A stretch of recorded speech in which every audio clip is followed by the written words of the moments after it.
Welcome back to You Are All Charlotte, my debut time travel horror novel, and today we're going to be starting on chapter 15, which is 1996, the fourth night. Magda closed her eyes, opened them, closed them, opened them. No change. The darkness was total. Now she really wished she had grabbed that flashlight before running. Bad enough being trapped under a mountain, but being trapped and blind was worse. Of course, if the dead girl showed up down there, and the scraggly man seemed certain that she would, maybe not having to look into those eyes was a blessing. Magda sat motionless in the dark and concentrated. The whispers surrounded her. No discernible words, just a constant stream of muttering voices, or a single voice echoing off the walls of the tunnel.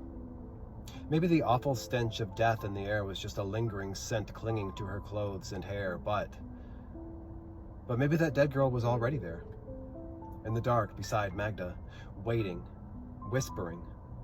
And any second she would lean toward her and say those three words, close enough to feel the cold breath from her blue lips.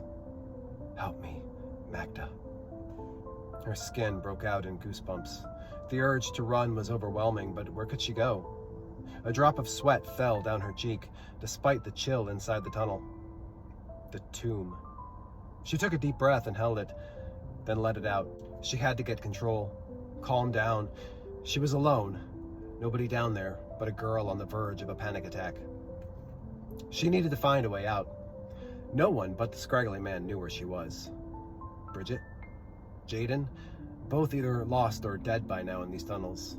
How long could a human survive without food? Days, maybe weeks, but water? Dust covered every surface, and her throat was already bone dry. Without a drink, she might not last another day. Her hair blew gently across her face.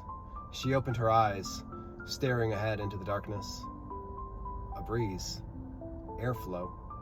Which meant a hole somewhere. A way out. Cautiously, she stood and reached for the rocky wall. Taking a step, her foot kicked her backpack and it slid across the dusty floor. A faint, rectangular glow shone through the fabric of the front pocket, dimly illuminating the tiny chamber. Magda stared down at it, her mouth open.